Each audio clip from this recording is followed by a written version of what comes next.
الرجيم بسم الله الرحمن الرحيم ذلك ليعلم أني لم أخنه بالغيب وأن الله لا يهدي كيد الخائنين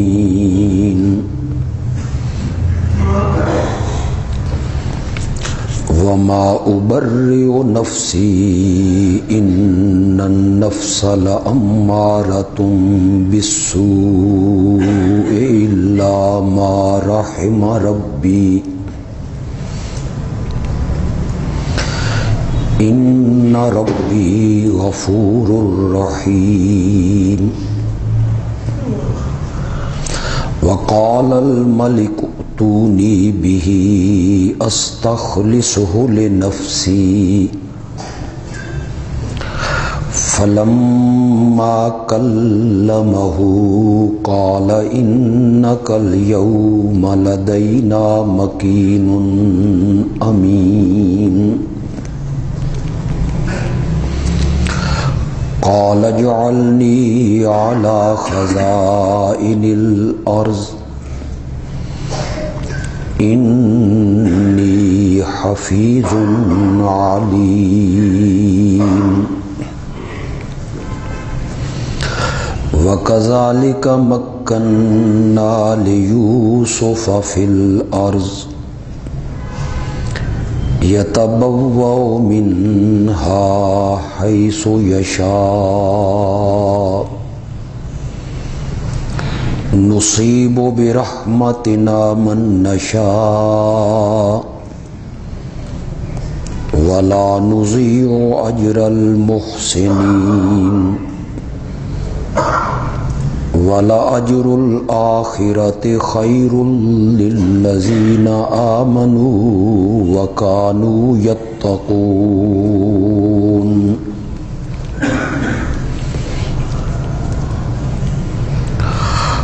حضرت یوسف نے کہا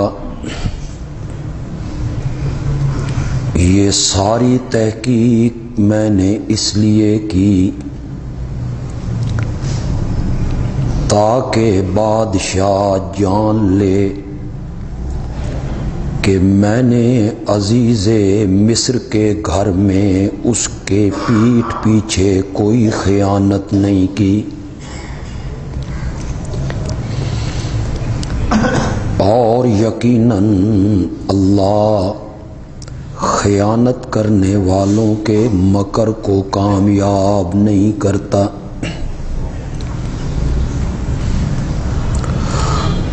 اور میں اپنے آپ کو پاک صاف نہیں کہتا اس لیے کہ نفس تو برائی کی طرف آمادہ کرنے والا ہے مگر جس پر میرا رب رحم کر دے بے شک میرا پروردگار بخشنے والا رحم کرنے والا ہے۔ بادشاہ نے کہا اسے میرے پاس لے آؤ میں اسے اپنے کام کے لیے خاص کر لوں۔ پھر جب بادشاہ نے یوسف سے بات چیت کی تو کہنے لگا تو آج سے ہمارے پاس رہے گا معتبر ہو کے۔ حضرت یوسف نے کہا مجھے ملک کے خزانوں پہ مقرر کر دے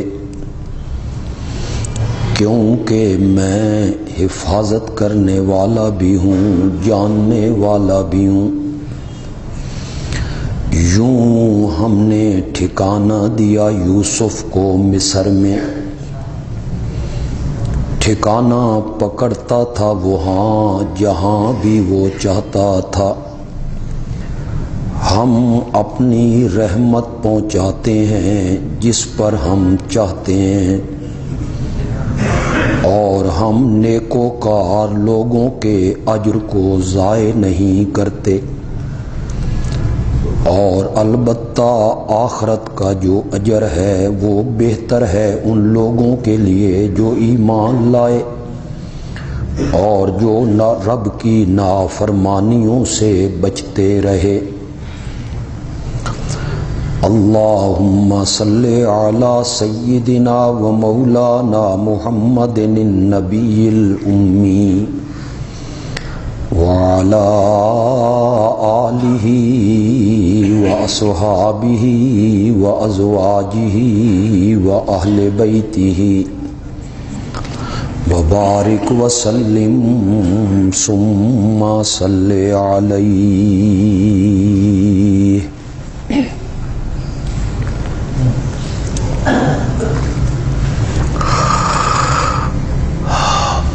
حضرت یوسف کے قصے میں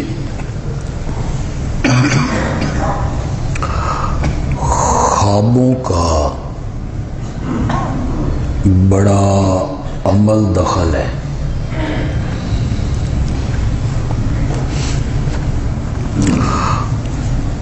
حضرت یوسف کا اپنا خواب جو انہوں نے بچپن میں دیکھا اور جس خواب کی بنا پہ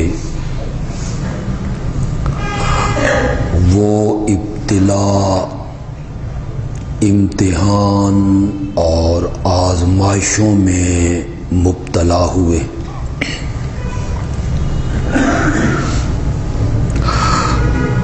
دو قیدیوں کا خواب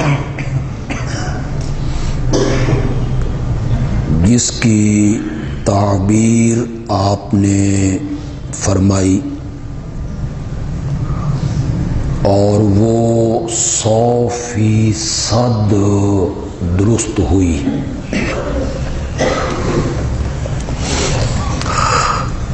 پھر مصر کے بادشاہ کا خواب جو حضرت یوسف کی رہائی کا سبب بن گئے۔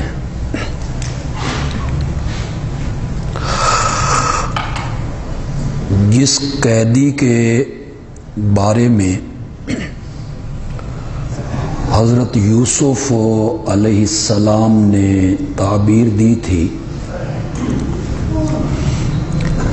کہ یہ رہائی پا کے اپنی پہلے والی ڈیوٹی پہ پہنچے گا، بادشاہ کا ساقی بنے گا۔ اس سے حضرت یوسف نے یہ کہا کہ بادشاہ کے سامنے کبھی میرا ذکر بھی کرنا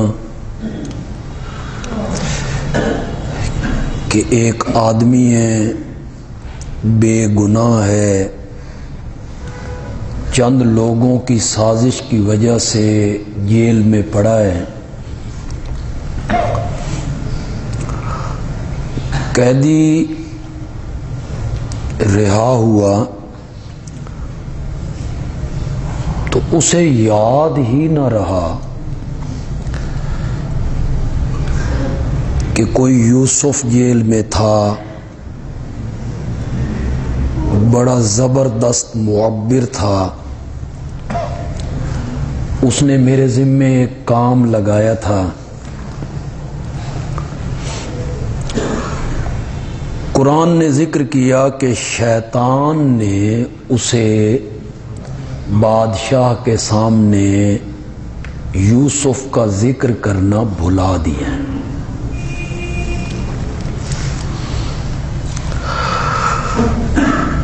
بادشاہ کو کچھ سالوں کے بعد، بعض لوگوں نے 3 سال، بعض نے 6 سال، بعض نے 9 سال کا عرصہ لکھا۔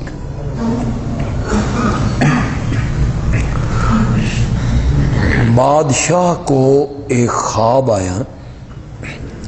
یہ سارا میں ترجمہ کرتا آ رہا ہوں پچھلی آیتوں کا. بادشاہ نے دیکھا کہ 7 گائیں ہیں، بڑی موٹی صحت مند، اور 7 گائیں ہیں بڑی دبلی پتلی کمزور لاغر. اور یہ دبلی گائیں جو ہیں یہ ان موٹی گاؤں کو کھا رہی ہیں. اسی طرح اس نے دیکھا کہ 7 خوشیں ہیں سرسبز شاداب،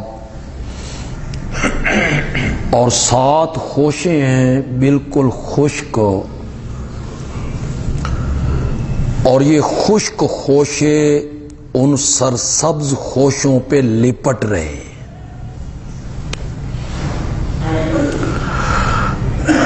بادشاہ کو یہ جو خواب آیا اس نے اسے بڑا اہم خواب سمجھا، اور جو معبرین تھے، دانا لوگ تھے، انہیں بلایا، ان کے سامنے اپنا خواب رکھا کہ اس کی مجھے تعبیر بتاؤ. انہوں نے کہا یہ خیالی خواب ہے، اور خیالی خواب جو ہوتا ہے ہم اس کی تعبیر بتانے سے قاصر ہیں. یہ جو خواب کا تذکرہ ہوا، چرچا ہوا کہ بادشاہ کو خواب آیا ہے، علماء اور دانا لوگ اس کی تعبیر بتانے سے قاصر رہے ہیں، تو وہ جو قیدی رہا ہوا تھا اور بادشاہ کا ساقی تھا، اسے اس موقع پر یوسف یاد آئے کہ جیل میں ایک آدمی تھا، وہ خواب کی ہمیں اس نے فٹ تعبیر بتائی تھی. اس نے اہلکاروں سے کہا کہ اگر تم مجھے جیل بھیجو، داخلے کی اجازت لے کے دو، تو میں تمہیں اس خواب کی تعبیر اس بندے سے پوچھ کے تمہیں بتاتا ہوں. وہ جیل میں آیا تو اس نے حضرت یوسف کو خطاب کیسے کی؟ یہ آیت نمبر 26 ہے جی، پچھلے صفحے پہ سورت یوسف کی آیت نمبر 26 ہے.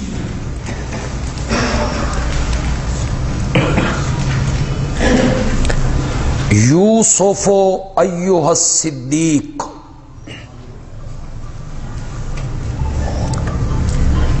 اے یوسف سراپا سچ، اے یوسف مجسمہ صداقت. معلوم ہوتا ہے کہ حضرت یوسف کی شہرت صرف معبر کی نہیں تھی، ورنہ وہ یہ کہتا اے یوسف خوابوں کی تعبیر بتانے والے، یہ نہیں کہا. یوسف کی شہرت تھی صدق، عدالت، امانت، دیانت، اخلاق عالیہ.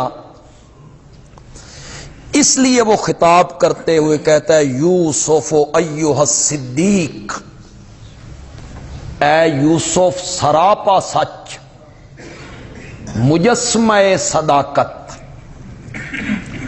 قرآن آپ پڑھیں تو ایک نبی کا اللہ تذکرہ کرتے ہیں جو جد الانبیاء ہیں، انہیں اللہ نے صدیق کا لقب دیا. وَاذْكُرْ فِي الْكِتَابِ إِبْرَاهِيمَ إِنَّهُ كَانَ صِدِّيقًا نَبِيًّا. تو یہ صدیق کا لقب حضرت ابراہیم خلیل اللہ کو اللہ دے رہے ہیں. یہاں تو وہ قیدی کہہ رہا نا، وہ جو رہا ہو گیا تھا، اس کی زبان سے یہ لفظ نکلے ہیں یوسف ایھا الصدیق. اور ایک شخصیت ایسی بھی ہے جسے صدیق کا لقب آمنہ کے لال نے دی صلی اللہ علیہ وسلم، اور وہ ہیں حضرت ابو بکر رضی اللہ تعالی، جنہوں نے سب سے پہلے آپ کی تصدیق کی. آپ نے نبوت کا دعویٰ کیا اور آزاد مردوں میں سب سے پہلے انہوں نے آپ کی دعوت پہ لبیک کہا. میں کہا کرتا ہوں کہ مسئلہ یہ نہیں ہے کہ ایک دن پہلے ایمان کس نے قبول کیا، ایک دن بعد میں کس نے قبول کیا، 4-5 گھنٹے پہلے کس نے قبول کیا، 4-5 گھنٹے بعد میں کس نے قبول کیا. یہ کوئی مسئلہ نہیں ہے. مسئلہ یہ ہے کہ جب میرے آقا نے ایمان کی دعوت کسی بندے کے سامنے رکھی، اس نے قبول کرنے میں دیر کتنی لگائی. یہ ہے اصل مسئلہ. وہ حضرت سیدنا صدیق اکبر رضی اللہ تعالی عنہ کا اس سلسلے میں کوئی مقابل نہیں. ہر ایک مہلت مانگ رہا ہے، مشورے کے لیے وقت مانگ رہا ہے. تیل دیکھو، تیل کی دھار دیکھو کیا بنتا ہے، مقصد دائی کا کیا ہے. ہر کوئی مہلت مانگ رہا ہے، مشورے کا ٹائم مانگ رہا ہے. اس نے نہ کوئی معجزہ مانگا، نہ کوئی دلیل مانگی، نہ کوئی نشانی مانگی، نہ کوئی وقت مانگا. جو ہی میرے نبی کی زبان مقدس سے نکلا کہ میں اللہ کا نبی ہوں، اس نے کہا جو تم اللہ کا نبی ہے تو میں تیرا پہلا امتی ہوں. اصل مسئلہ یہ ہے کہ اس نے ایمان قبول کرنے میں اور اس دعوت کے قبول کرنے میں دیر کتنی لگائی. تو آپ نے حضرت ابو بکر کو صدیق کا لقب دی. اگر کوئی آدمی حضرت ابو بکر کو صدیق نہیں نہ مانتا تو پھر اس دنیا میں سچ آیا ہی کوئی نہیں. سچ نہیں آیا. اگر کوئی آدمی اب بھی حضرت ابو بکر کو صدیق ماننے کے لیے تیار نہیں. اس نے کہا یوسف اے مجسمہ صداقت، افتنا، ہمیں تعبیر بتا ایک خواب کی. پھر آگے اس نے وہ خواب ذکر کیا، 7 موٹی گائیں، پتلی گائیں، 7 سبز خوشے، 7 خشک خوشے. یہ ساری بات ان کے سامنے رکھی. حضرت یوسف علیہ السلام نے فوراً خواب کی تعبیر بھی بتائی، پھر اس کی تدبیر بھی بتائی. تعبیر یہ ہے تم نے کیا کرنا ہے، اور پھر حضرت یوسف نے آخر میں تبشیر بھی بتائی. یہ تھوڑا جا مشکل لفظ ہے، تبشیر، بشارت. بشارت بتایا کہ پھر 14 سالوں کے بعد خوشحالی آئے گی، بارشیں برسیں گی، پھل ہوں گے، انگور ہوں گے، تم پھل نچوڑو گے. وہ جو پھل نچوڑنے کی بات ہے، اس میں ساقی کے ذوق کا لحاظ رکھا ہے حضرت یوسف. وہ خود ساقی ہے نا پوچھنے والا. تو یہ تبشیر یعنی بشارت. تعبیر بھی بتائی، پھر تدبیر بھی بتائی.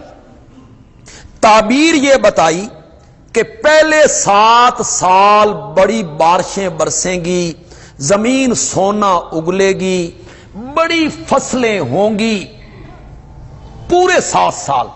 اس کے بعد پھر 7 سال قحط پڑے گا، بارشیں بند ہو جائیں گی، اناج نہیں ہوں گے.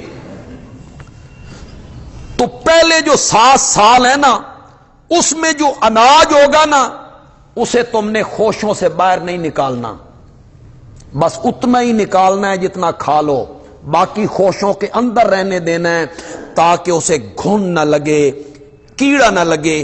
یہ جو 7 سال خوشحالی کے ہیں نا، اس میں جو اناج بچ جائے گا نا، وہ 61 سالی کے 7 سالوں میں کام آئے گا۔ تو پہلے 7 سال یہ موٹی گائیں سرسبز خوشیں ہیں، اور آخری 7 سال یہ دبلی گائیں خشک خوشیں ہیں۔ یہ ان موٹی گاؤں کو کھا رہے ہیں، یہ ان سرسبز خوشوں پہ لپٹ رہے ہیں، یعنی ان 7 سالوں کا بچا ہوا جو اناج ہے وہ 61 سالی کے 7 سالوں میں کیا آئے گا؟ تدبیر بھی بتا رہے ہیں، تدبیر بھی، تعبیر بھی، تدبیر بھی۔ اس طرح کرو گے تو پھر وہ 61 سالی والے جو 7 سال ہیں ان میں بھی تمہیں کوئی پریشانی نہیں ہو۔ خواب جو ہوتا ہے بعض اوقات سچے خواب بھی ہوتے ہیں، نبوت کا 46واں حصہ اسے قرار دیا گیا، سچے خوابوں کو نبوت کا 46واں حصہ قرار دیا گیا۔ لیکن اس میں یہ ہے کہ ہر بندے کے سامنے خواب ذکر نہیں کرنا، صبح اٹھو اپنے امام صاحب کے سامنے ذکر کر دو، نہ، اس بندے کے سامنے ذکر کرنا ہے جو خواب کی تعبیر کا علم جانتا۔ یہ خدا داد ہے، کسبی ہے، وابی ہے۔ یہ نہیں بھی ہر عالم خواب کی تعبیر بتائے، نہ، بعض اوقات بندے عالم بھی نہیں ہوتے، ان کے پاس علم نہیں ہے زیادہ، لیکن معبر زبردست معبر ہوتے۔ یہ خدا داد ملکہ ہے، خدا داد۔ تو سچا خواب جس کو آپ سمجھتے ہیں کہ بڑا زبردست خواب آیا ہے بھائی، ایک ایک لمحہ اس کا مجھے یاد ہے، وہ ہر بندے کے سامنے بیان نہیں کرنا، کسی معبر کے سامنے اس کو رکھنا ہے کہ میں نے یہ خواب دیکھا ہے، ورنہ جس کے سامنے آپ رکھیں گے وہ جس قسم کی تعبیر دے گا اللہ بھی اسی طرح کر دے۔ تو جس کو پتہ نہیں ہوگا یوں ہی وہ کوئی تعبیر دے دے گا۔ تو ہر بندے کے سامنے اس کا تذکرہ نہیں کر۔ معبرین میں ابن سیرین بڑے معبر ہوئے، کتاب الرؤیا ان کی ایک کتاب ہے، خوابوں کی تعبیر۔ ابن سیرین بہت زبردست معبر ہوئے۔ کھانا کھا رہے ہیں، ایک عورت آئی، اس نے کہا میں نے خواب دیکھا ہے، اس کی تعبیر پوچھنی۔ آپ کھانا کھا لیں پھر میں خواب بتاتی ہوں۔ فرمایا نہیں بتاؤ۔ اس نے کہا میں نے دیکھا ہے کہ چاند آسمان پہ چمک رہا ہے اور اچانک وہ بدلیوں کے اندر آ گئے، چھپ گئے۔ تو فرمایا کھانا اٹھا لو، یہ میری موت کی اطلاع ہے۔ یعنی چاند ایک چمک رہا ہے، روشنی پھیلا رہا ہے، علم دے رہا ہے، اور اچانک وہ چاند بدلیوں کے اندر آ گیا۔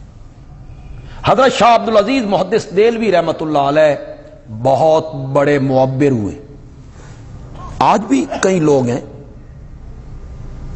تو خواب کی تعبیر ہمیشہ معبر اچھی تعبیر جانتا ہو اس کے سامنے رکھنی چاہیے۔ حضرت یوسف علیہ السلام نے تعبیر بھی بتائی، تدبیر بھی بتائی، اور آخر میں تبشیر بھی سنائی کہ پھر وقت آئے گا، بارشیں برسیں گی، پھل ہوں گے اور تم رس نچوڑو گے۔ یہ واپس گیا۔ یہاں مزے کی بات یہ ہے، آپ نے پتہ نہیں اس کو محسوس کیا یا نہیں کیا، محسوس کرنا چاہیے تھا۔ وہ جب آ کے کہتا ہے یوسف ایھا صدیق، اے یوسف سراپا صدق کو، خواب کی تعبیر بتا، تو حضرت یوسف یہ نہیں کہتے ہن یاد آیا۔ یہ ہے پیغمبر کا اخلاق، بندہ حیران ہو جاتا ہے خدا کی قسم۔ پیغمبر کا آپ اخلاق کریمانہ دیکھیں، لہجہ دیکھیں، اخلاق دیکھیں، صبر دیکھیں، تحمل دیکھیں، حوصلہ دیکھیں. یہ نہیں کہتے اب میں یاد آیا ہوں، 9 سال تک یاد نہیں آیا، میں اب آیا تو تعبیر پوچھنے کے لیے. جا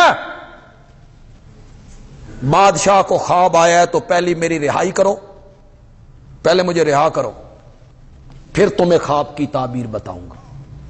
یہاں میں ایک حدیث پڑھتا ہوں تو حیران ہو جاتا ہوں. میرے آقا حضرت سیدنا محمد رسول اللہ صلی اللہ علیہ وسلم نے فرمایا اگر یوسف کی جگہ میں ہوتا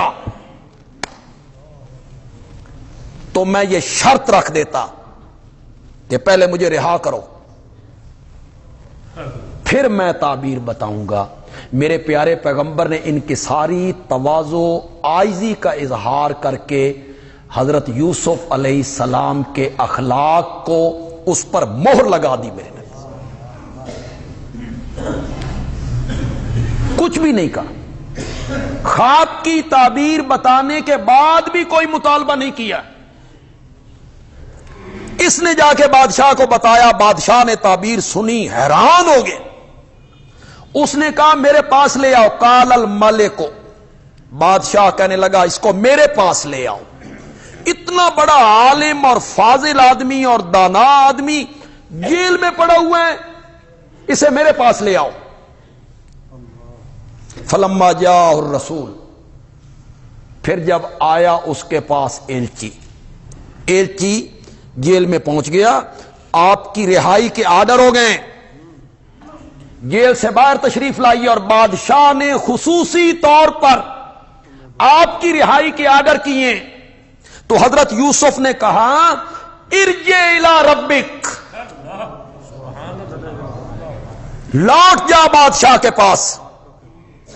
فاسألہ، اس سے پوچھ ما بال النسوۃ اللاتی قطعن ایدیہن، ان عورتوں کی کیا حقیقت ہے، کیا معاملہ ہے جنہوں نے اپنے ہاتھوں کو زخمی کر لیا تھا.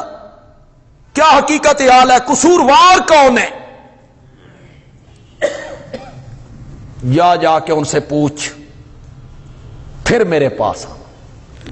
ایک منٹ کے لیے تصور کرو، حضرت یوسف کی وہاں برادری کوئی نہیں، مصر میں دوست کوئی نہیں، ساتھی کوئی نہیں، ضمانت کروانے والا کوئی نہیں، وکیل بننے والا کوئی نہیں، ضمانت دینے والا کوئی نہیں، تنے تنہا ایک آدمی اور بے قصور جیل میں پڑا ہوا ہے. جب بادشاہ آرڈر کرتا ہے رہائی کا، انہیں تو دوڑ کے باہر آ جانا چاہیے تھا. یہاں پھر مجھے بخاری کی حدیث یاد آ گئی. میرے پیارے پیغمبر نے فرمایا اگر یوسف کی جگہ میں ہوتا نا تو میں جیل سے دوڑ کے باہر نکل جاتا. یہ بھی میرے نبی نے حضرت یوسف کی استقامت پر اور صبر پر مہر لگائی، اپنا ذکر کر کے. عام میں سے جو لوگ اگر کبھی جیل میں رہے ہیں، جیل کوئی اچھی چیز نہیں ہوتی، اللہ بچا کے رکھے. جیل کی زمین الگ ہوتی ہے، جیل کا آسمان الگ ہوتا ہے، جیل کی دنیا الگ ہوتی، بالکل دنیا ہی الگ ہوتی. شام کے ٹائم جب بیرکوں میں بند کرتے ہیں تو بندہ سمجھتا ہے ویسے انسان کہ بکریاں. انسان کو ذہنی کوفت ہوتی، ہم کوئی بکریاں، بھیڑ بکری ہے، چلو بھائی چلو بیرکوں میں چلو. تو جب روبکار پہنچتی ہیں نا رہائی کی، تو اس وقت قیدی کی خوشی کی کیا عالم ہوتا ہے. اور دوسرے قیدی رو رہے ہوتے ہیں، اے تے گیا، دوسرے رو رہے ہیں، یہ چھلانگے لگا رہا ہے، خوشی. روبکار پہنچی ہے، یہاں بادشاہ کے آرڈر ہیں. اور حضرت یوسف کہتے ہیں نا، پہلے ان عورتوں سے پوچھو جنہوں نے اپنے ہاتھ زخمی کر لیے تھے کہ حقیقت کیا ہے، قصور کس کا ہے، ان کا یا میرا. پہلے یہ پوچھو. ان ربی بقیدہن علیم، اللہ تو ان کے مکر و فریب کو جانتا ہی جانتا ہے. میں یہ چاہتا ہوں کہ دنیا والوں کے سامنے بھی حقیقت حال آج کھل جائے حقیقت. یہ حضرت یوسف کا بڑے باکمال جملے. ویسے بھی اگر بادشاہ کے آرڈر پہ باہر نکلتے تو بادشاہ کا ان پر احسان ہوتا کہ بادشاہ نے احسان کیے ہیں نکل آئے. معاملہ تھا عورتوں کا، پتہ نہیں اس کی حقیقت کیا ہے، کون سچا ہے کون جھوٹا ہے، کس کا قصور تھا وہ ساری بات دب جاتی.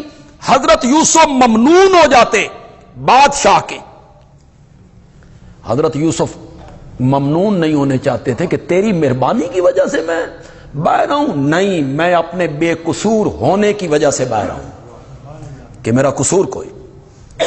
یہاں آپ نے محسوس کیا حضرت یوسف بہت بہت اونچی شخصیت. زلیخا کا نام نہیں لی، حالانکہ سارا وہ جو کردار تھا اس کے پیچھے کون تھی؟ زلیخا. اس کا نام ہی نہیں لیتے.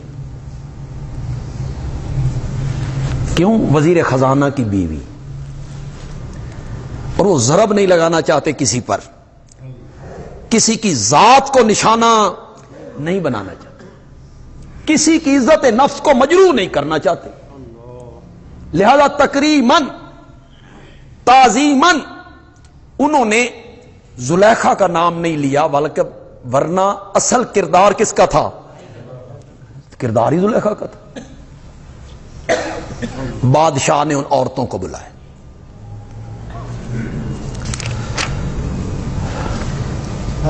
پوچھا ما خطبکن اذ راوتن یوسف عن نفسہ. کیا حقیقت ہے، کیا معاملہ ہے؟ جب تم نے یوسف کو پھسلانے کی کوشش کی، جب تم نے یوسف کو ورگلانے کی کوشش کی، اصل معاملہ کیا ہے؟ قلنا، تو وہ ساری عورتیں بولی حاشا للہ. یہ سبحان اللہ کے معنی میں حاشا للہ، پاک ذات تو اللہ کی ہے. ما علمنا علیہ من سوء، ہم نے یوسف کے وجود پر کوئی برائی نہیں دیکھی ہے، نہیں دیکھی. یوسف پاک دامن. اب زلیخا بھی وہاں ہے. قالت امرات العزیز، یہ ساری بات ہو گئی، سہیلیاں بھی گواہی دینے لگی، تو عزیز مصر کی بیوی کہنے لگی الآن حصل حق کو، اب تو سچی بات واضح ہو گئی ہے، کھل گئی ہے سچی بات. انا راودتہ عن نفسہ، میں نے یوسف کو ورگلایا تھا، ورنہ انہ لمن الصادقین، یوسف سچوں میں سے. اس معاملے جو کچھ یوسف کہہ رہا ہے وہ سچ کہہ رہا ہے، یہ سارا قصور ہمارا تھا. آپ نے دیکھا جب زلیخا پیچھے پیچھے تھی، یوسف آگے آگے تھے، اس نے پیچھے سے کرتا پکڑ لیا تھا، کرتا پیچھے سے پھٹ گیا تھا، تو پہلی صفائی شاہدہ شاہد من اہلہا. زلیخا کے برادری کا آدمی ہے، چچا زاد بھائی ہے، یہ کوئی بچہ نہیں ہے. یہ جو لوگوں میں ہے کہ وہ بچہ تھا پنگوڑے میں بولا تھا، نہ، جن بچوں کے بولنے کا حدیث میں ذکر ہے وہاں اس کا کوئی ذکر نہیں، کوئی ذکر نہیں ہے اس کا. یہ دانا آدمی تھا، صاحب فہم و ذکا تھا، بہت سمجھدار آدمی ہے. زلیخا کا چچا زاد بھائی ہے. اس نے کہا نہ یوسف کی سنو نہ زلیخا کی سنو، کرتا دیکھو. آگے سے پھٹا ہے، یوسف جھوٹا ہے، زلیخا سچی. یوسف نے حملہ کیا ہوگا، آگے بڑھا ہوگا، زلیخا نے پیچھے دھکیلا ہوگا. اور اگر کرتا پیچھے سے پھٹا ہے تو پھر یہ جھوٹی ہے، یوسف سچا ہے. یوسف بھاگا ہوگا، اس نے پیچھے سے پکڑا. فلما را قمیصہ قد من دبر، پھر جب عزیز مصر نے کرتے کو دیکھا تو وہ پیچھے سے پھٹا ہوا تھا، تو اس نے کہا انہ من قید کنہ، یہ تمہارا مکر و فریب. یہ پہلی گواہی تھی جو یوسف کے حق میں عزیز مصر دے رہا ہے. پھر یہی گواہی تھی جو ایک شاہد دے رہا ہے، زلیخا کا چچا زاد بھائی دے رہا ہے، کرتا دیکھو. پھر عزیز مصر دے رہا ہے. اور آج کتنے سالوں کے بعد زلیخا کی سہیلیاں دے رہی ہیں، اور پھر خود زلیخا دے رہی ہیں. حضرت یوسف کا دامن تو نکھر کے سامنے. مجھے بے قصور کہو پھر جیل سے باہر آؤں گا. اگر معاملہ درمیان میں لٹکا رہے، بادشاہ کا احسان لے کر میں جیل سے باہر آ جاؤں، نہیں، بے قصور ہو کر باہر آنا چاہتا ہوں.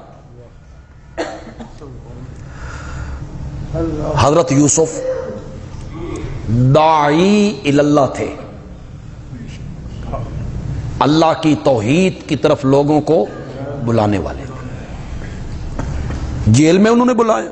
ارباب متفرقون خیر ام اللہ الواحد القہار ما تعبدون من دونه الا اسماء سمیتموها انتم وآباؤکم ما انزل اللہ بها من سلطان ان الحکم الا للہ امر اللہ تعبدوا الا ایاہ. اللہ کا پیغام تو سنا رہے ہیں، داعی ہیں، داعی.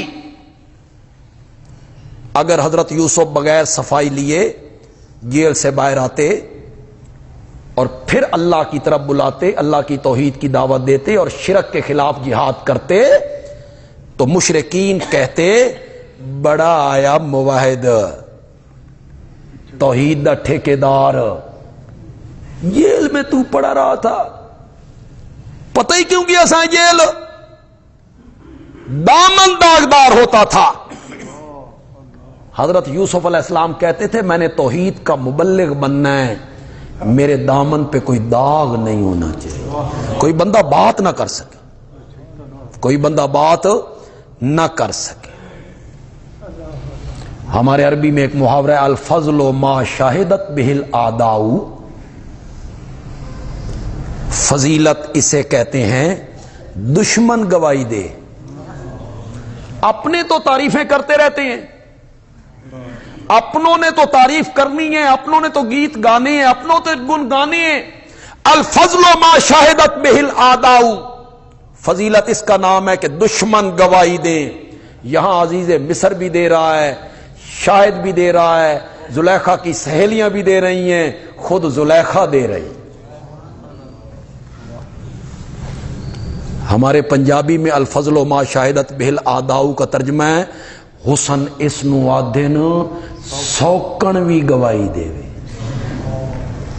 حسن اس کا نام ہے، سوکن بھی اقرار کرے، جبکہ سوکن اپنی سوکن کی کسی خوبی کا اقرار نہیں کرے.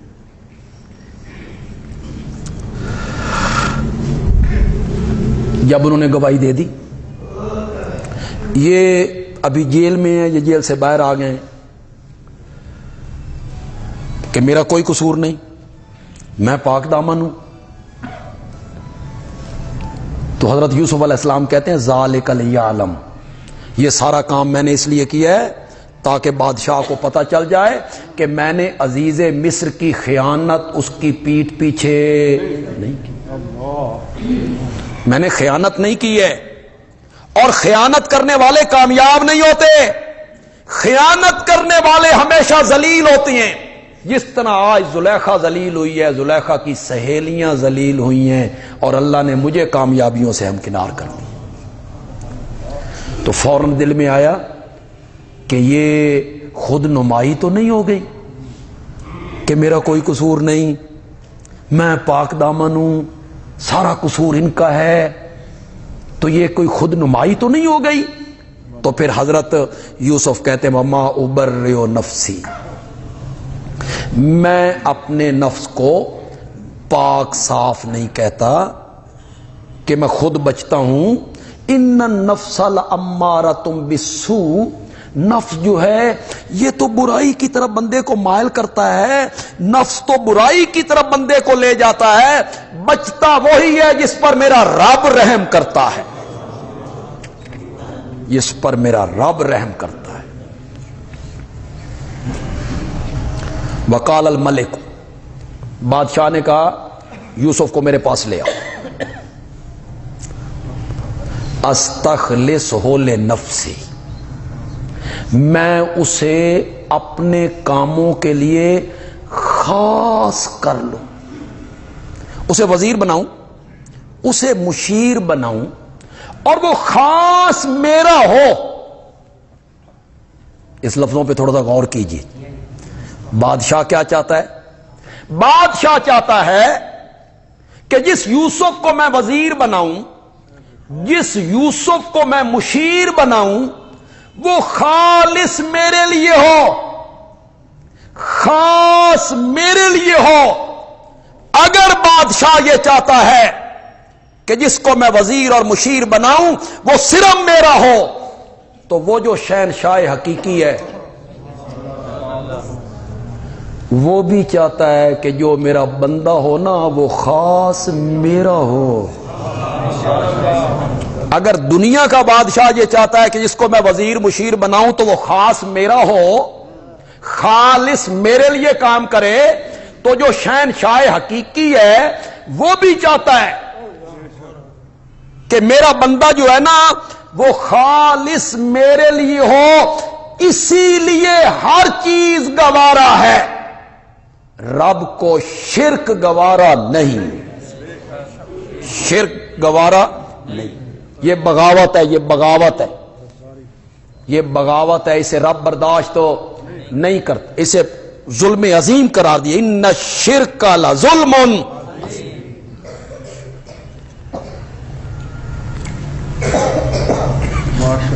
بیوی ہے نا، کدی نمک زیادہ پی گیا سالن وچ، بندہ کہتا ہے چلو کوئی گل ٹھیک ہے، غلطی ہو گئی، میکے ٹر گئی بغیر پوچھے، بغیر پوچھے میکے چلی گئی، خامند کہتا چلو ٹھیک ہے، قابل معافی ہے۔ لیکن اگر اپنے خامند کے بستر پر وہ کسی اور مرد کو جگہ دیتی ہے، یہ قابل برداشت، یہ خامند ہر قصور وہ معاف کر دیتا ہے، لیکن وہ اپنے بستر پہ کسی غیر مرد کو برداشت نہیں کرتا۔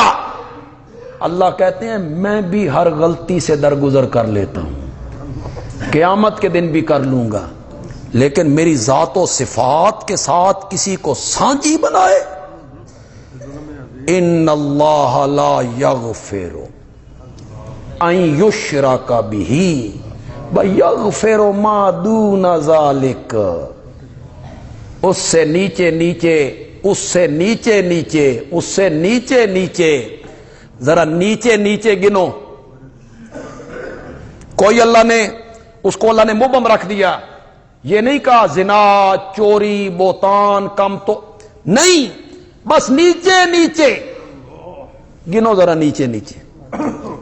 کتنے بڑے بڑے لوگ آئے، باپ کا قاتل ہے، باپ کو قتل کر کے اس کی کھوپڑی میں شراب پیتا ہے، شراب بھی بیت اللہ میں بیٹھ کے پیتا ہے، یہ بھی اس سے نیچے ہے۔ اتنا بڑا گناہ شرک سے، فرمایا میری رحمت جوش میں آئے، ہو سکتا ہے میں معاف کر دوں، مشرک کو میں نے معاف ہو، اس کا یہاں علاج، اس دنیا میں توبہ کرے، اس دنیا میں معافی مانگے۔ 60 سال شرک کیا، 70 سال شرک کیا، 80 سال شرک کیا، سمجھ آ گئی، توحید کی سمجھ آ گئی، یہاں معافی مانگے، ایسے کر دوں گا جیسے ماں کے پیٹ سے آج باہر آیا ہو۔ ان الاسلام یہدم ما کان قبلہ، ایمان کا قبول کرنا پہلے سارے گناہوں کو کیا کر دیتا ہے؟ مٹا دیتا ہے۔ لیکن اگر بلا توبہ کیے، بن توبہ کیے مر گیا توبہ کے بغیر مر گئے ہیں، وہ نبی کا چچا ہو یا نبی کا بیٹا ہو یا نبی کا باپ ہو یا نبی کی بیوی ہو، اس کی معافی کی کوئی صورت ہو، کوئی معافی کی صورت۔ یہ جو ہم شرک کے خلاف بیان کرتے رہتے ہیں، بتاتے رہتے ہیں آپ کو شرک یہ ہے یہ ہے یہ ہے، یہ اس لیے بتاتے ہیں کہ یہ بہت بڑا جرم ہے۔ اللہ تعالیٰ کہتے ہیں جب کوئی آدمی اس زمین پہ بیٹھ کے میرے ساتھ کسی کو شریک بناتا ہے یا میری جز بناتا ہے یا میرا حصہ بناتا ہے، مجھے ایسے لگتا ہے اس نے مجھے ماں بہن کی گالی نکال دی۔ اگر میری ماں بہن ہوتی، اللہ بتانا چاہتے ہیں کہ تمہیں کوئی ماں بہن کی گالی نکالے تو کتنا غصہ لگتا ہے تمہیں؟ اگر میری کوئی ماں بہن ہوتی تو مجھے اتنا غصہ لگتا ہے کہ اس نے مجھے ماں بہن کی گالی نکال دی۔ تو بادشاہ چاہتا ہے اس کو میں خالص کر لوں اپنے لیے۔ فلما کلمہ، جب بادشاہ نے کلام کی، بات چیت کی، گفتگو کی، تو یوسف کے ہنر اور کھلے۔ شنیدہ کیب ود مانند دیدہ، ایک بات سنی سنائی ہوتی ہے اور ایک بات آنکھوں سے بندہ دیکھتا ہے، تو سنی ہوئی بات دیکھی ہوئی بات کے برابر کیسے ہو سکتی؟ پہلے تو اس نے بڑی تعریفیں سنی تھیں، اس قیدی نے بتایا، پھر خواب کی تعبیر سنی، پھر اس کے ذہن میں آیا یار بڑا عجیب آدمی ہے، میں رہائی کے آرڈر کرتا ہوں، وہ کہتا ہے نہیں آتا، بڑا عجیب آدمی۔ تو اس کے دل میں وقت تو تھی حضرت یوسف کی۔ پھر جب گفتگو شروع ہوئی، بات چیت شروع ہوئی، اور بات چیت بھی پیغمبر کی، تو متاثر ہوا تو کہنے لگا انک الیوم لدینا مکین امین، آج سے تم نے میرے پاس جگہ پائی ہے، معتبر ہوگی، تم میرے پاس رہو گے، صاحب اختیار رہو گے۔ اب حضرت یوسف نے سمجھا کہ کوئی نہ کوئی عہدہ تے من دینا چاہتا، امور مملکت میں مجھے شریک کرنا چاہتا ہے۔ تو حضرت یوسف نے وقت کے مطابق عہدہ مانگا، مجھے وزیر خزانہ بناؤ، اس لیے کہ آئندہ سال آنے والے اور اس سے اگلے سال آنے والے، اس کا سارا تعلق اس خزانے سے ہے، اس کو کیسے سٹارٹ کرنا ہے، کیسے اس کو تقسیم کرنا ہے۔ تو حضرت یوسف نے کہا اجعلنی علی خزائن الارض، مجھے مقرر کر دے زمین کے ملک کے خزانوں پر، وزارت خزانہ میرے سپرد کر، انی حفیظ، میں حفاظت کرنا بھی جانتا ہوں، علیم، میں جاننے والا ہوں، صاحب علم بھی ہوں، میں جانتا ہوں کہ ان 7 سالوں کو کیسے چلانا ہے، اگلے 7 سالوں کو کیسے چلانا۔ حضرت یوسف علیہ السلام جتنی بار آزمائشوں کا شکار ہوئے، اس کا سبب حسن بنا تھا۔ سمجھ آ رہی میری بات کہ نہیں؟ جتنی بار آزمائشوں کا شکار ہوئے تو سبب کیا بنا تھا؟ حسن، جمال، خوبصورتی، والد کے پیارے ہیں، قرب میں رہنے والے ہیں، بھائیوں نے اٹھا کے کنویں میں ڈالا، زلیخا نے جال پھینکا، سبب کیا بنا؟ حسن۔ پھر زلیخا کی ساری سہیلیاں ملوث ہو گئیں، سبب کیا بنا؟ حسن۔ جتنی بار آزمائشوں کا شکار ہوئے سبب حسن بنا تھا، اور جب رفعتیں اور بلندیاں ملنے لگیں تو سبب علم بنا ہے۔ انی حفیظ حسین، میں بڑا حسین ہوں، میرے سپرد کرو، نہ، فرمایا انی حفیظ علیم۔ معلوم ہوتا ہے علم بلندیاں بخشتا ہے، علم درجات بخشتا ہے، علم رفعتیں بخشتا ہے، علم کی وجہ سے بندہ بلندیاں پاتا ہے۔ یہ تو نبی کا علم ہے۔ وقت کی ہے اچھا، یہ تو نبی کا علم ہے، یہ تو نبی کا علم ہے. میں اشارہ کروں گا، اللہ کرے آپ سمجھ جائیں. علم یا ہنر چاہے غلط چیز کا بندے کو کبھی کبھی وہ بھی فائدہ دے جاتا ہے. ہو صحیح علم، کوئی سمجھ ہو صحیح کسی چیز کی سمجھ ہو بندے کو، وہ علم چاہے وہ غلط چیز کا علم ہو وہ بھی فائدہ دے دیتا ہے.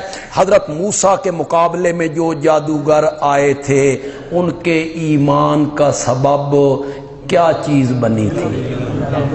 جادو کا علم. ان کے پاس کیا تھا؟ جادو کا علم. وہ غلط چیز ہے، جادو کا علم کوئی اچھی چیز نہیں، لیکن ان کے پاس جادو کا علم تھا. انہوں نے اپنی رسیاں پھینکیں، لاٹھیاں پھینکیں تو دیکھنے والوں کو یوں محسوس ہوا کہ یہ کیا بن گئی ہیں؟ سانپ بن گئی. انہوں نے آنکھوں پہ جادو کیا، دیکھنے والوں کو معلوم ہو رہا یہ وَيُخَيَّلُ إِلَيَّ. حضرت موسیٰ کے خیال میں بھی آیا بِسِحْرِهِمْ، ان کے جادو کی وجہ سے، أَنَّهَا تَسْعَىٰ، کہ یہ کیا ہیں؟ دوڑ رہی. حالانکہ وہ رسیاں تھیں، لاٹھیاں تھیں، نہ وہ دوڑ رہی تھی. جادو میں چیز کی حیت نہیں بدلتی، معجزے میں چیز کی حیت بدلتی، جادو میں نہیں بدلتی. لاٹھیاں لاٹھیاں رہیں، رسیاں رہیں، آنکھوں پہ جادو کیا، دیکھنے والوں کو یوں نظر آیا کہ یہ لاٹھیاں کیا ہیں؟ سانپ دوڑ رہی ہیں. حضرت موسیٰ کے خیال میں یخیل الیہ، سورۃ طٰہٰ میں کہا یخیل الیہ.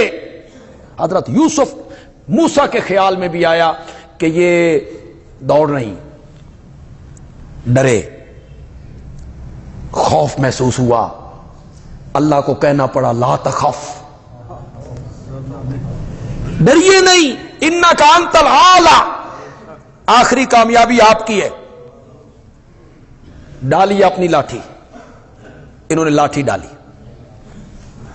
وہ اژدہا بن گئی. اس نے ان ساری رسیوں کو ڈھونگ کو نگلنا شروع کر. 1 2 3 4 5 مفسرین نے تو بڑا مبالغہ کیا ہے.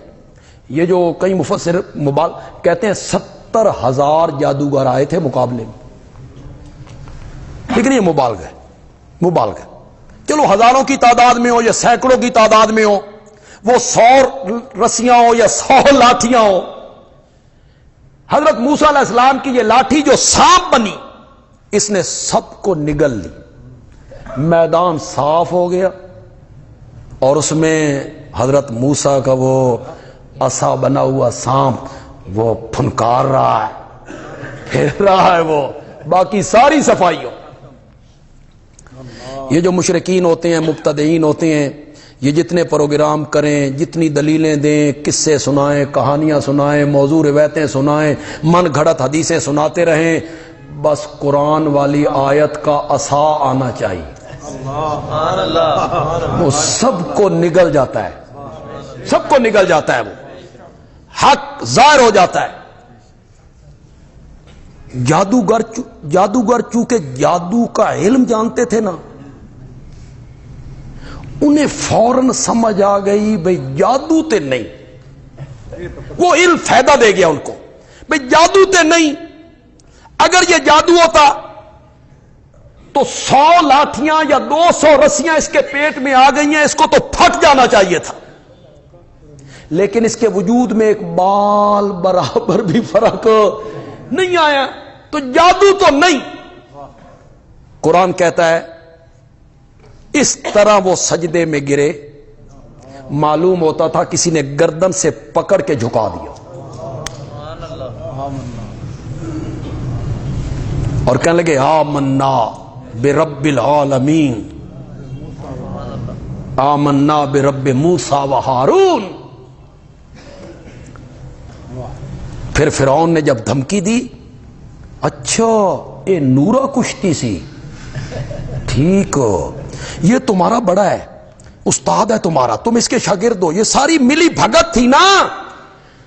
میں تمہیں بتاؤں گا، میں تمہارے پاؤں اور ہاتھ مخالف جانب سے کاٹ کے کھجور کے تنوں پر تمہیں پھانسی دے دوں گا۔ ایک چند لمحے پہلے یہی جادوگر فرعون کو کہہ رہے تھے اگر اساں جیت گئے تو کی لبے گا، حالت دیکھو، حالت دیکھو، کیا ملے گا، کتنے پیسے ملیں گے، کیا؟ چند لمحے پہلے دنیا کا مطالبہ کرتی ہیں، اور جب ایمان آیا اور چند لمحوں کے لیے ایمان آیا اور فرعون دھمکی دینے لگا میں ہاتھ پاؤں کاٹ کے کھجور کے تنوں پہ لٹکا دوں گا، تو وہ کہتے فقز مان تقاز، تو اس کے سوا کر بھی کیا سکتا ہے، کر لے جو کچھ ہوندئی۔ یہ فقز مان تقاز کا معنی ہے۔ فرعون کے دربار میں کھڑے ہیں جو کہتا تھا نا ربک، فقز مان تقاز، دھمکی دیتے پھانسی پہ چڑھا دوں گا۔ ہم چاہتے کیا ہیں؟ ہم تو چاہتے بھی یہی ہیں کہ رب سے ملاقات ہو جائے، تو ہماری چاہت پوری کر دے گا نا، تو ہماری چاہت ہی پوری کرے گا نا۔ حضرت عبداللہ ابن عباس کہتے ہیں فرعون نے ان سب جادوگروں کو پھانسی دی، یہ صبح کے ٹائم جادوگر تھے اور شام کے ٹائم جنت کے وارث بن کے پہنچے۔ علم فائدہ دیتا ہے، چاہے غلط چیز کا علم کیوں نہ ہو، وہ کسی نہ کسی جگہ پہ بندے کو فائدہ دے جاتا ہے۔ تو حضرت یوسف کو جب رفعتیں، بلندیاں، درجے ملنے لگے، اس کا سبب کیا بن رہا ہے؟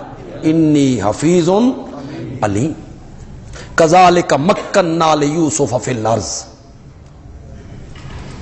اسی طرح ہم نے ٹھکانہ دیا یوسف کو ملک مصر میں، اسی طرح، کس طرح؟ جس طرح کنویں سے نکالا، اس طرح، کس طرح؟ جس طرح جیل سے نکالا، یہ میں نے، اس طرح ہم نے یوسف کو ٹھکانہ دیا ملک مصر میں۔ اور مولانا حسین علی کہتے ہیں کاف لبیان الکمال،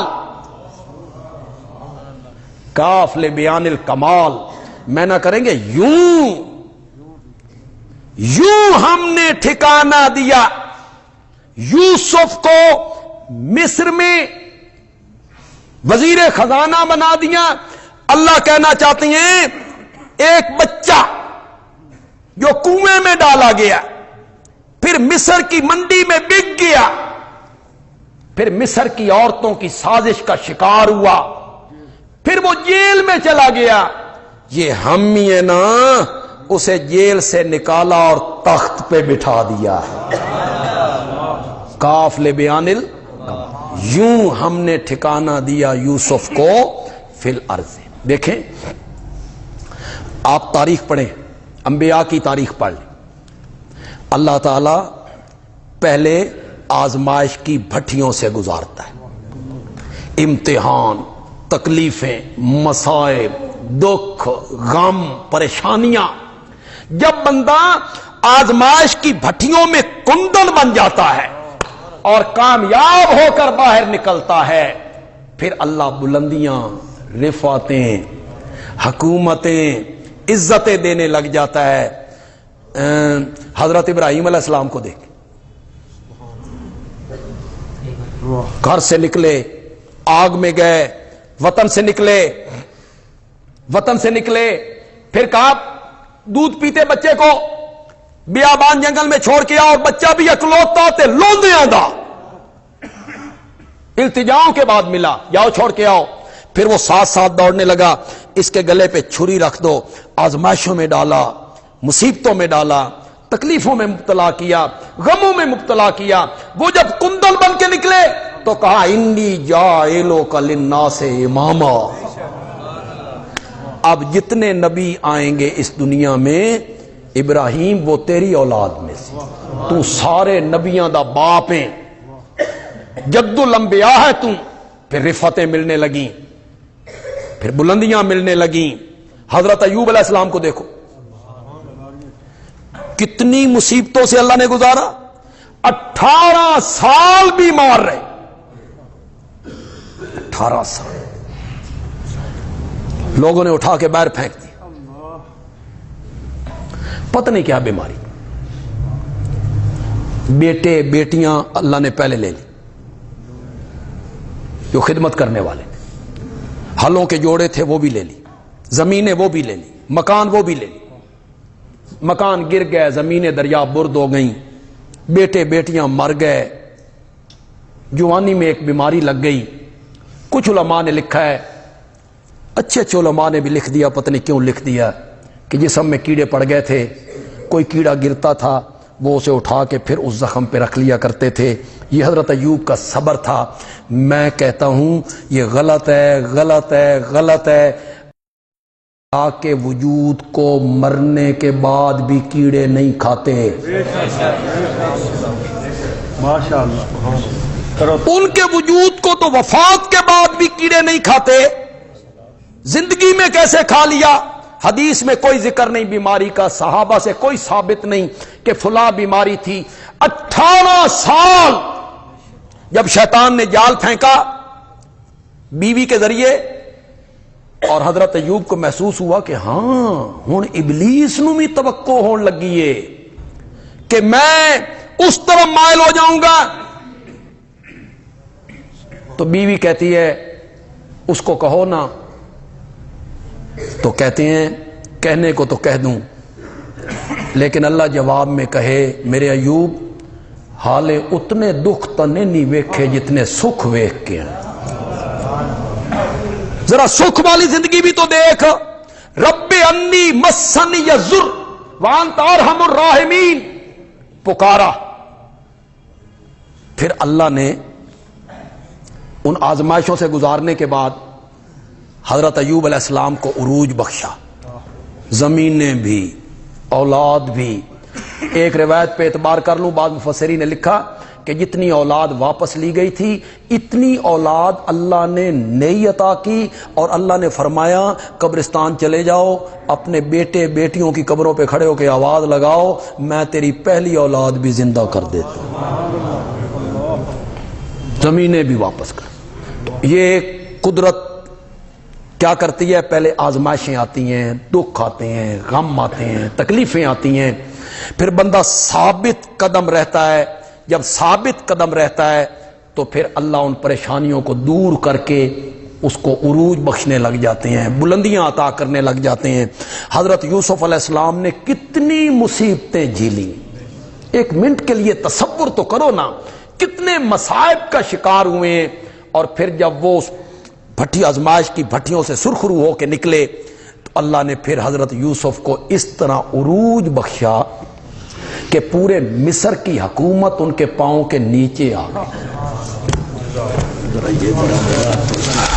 کر دینا ذرا بھائی، عورتوں کو ذرا بھیج دینا۔ یہ حکیم صاحب ہیں، محمدی کالونی گلی نمبر 16A، محمدی کالونی گلی نمبر 16A، 16 دسمبر اتوار صبح 9 بجے تا 2 بجے یہ خواتین کے لیے پروگرام ہوگا جی، دعوت قرآن کانفرنس، جس میں طالبات کی چادر پوشی ہوگی جی۔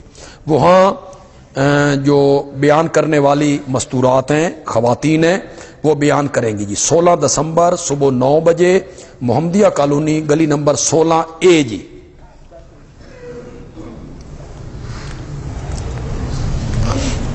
الحمدللہ رب العالمین والصلاة والسلام علی سید الانبیاء والمرسلین وعلی آلہ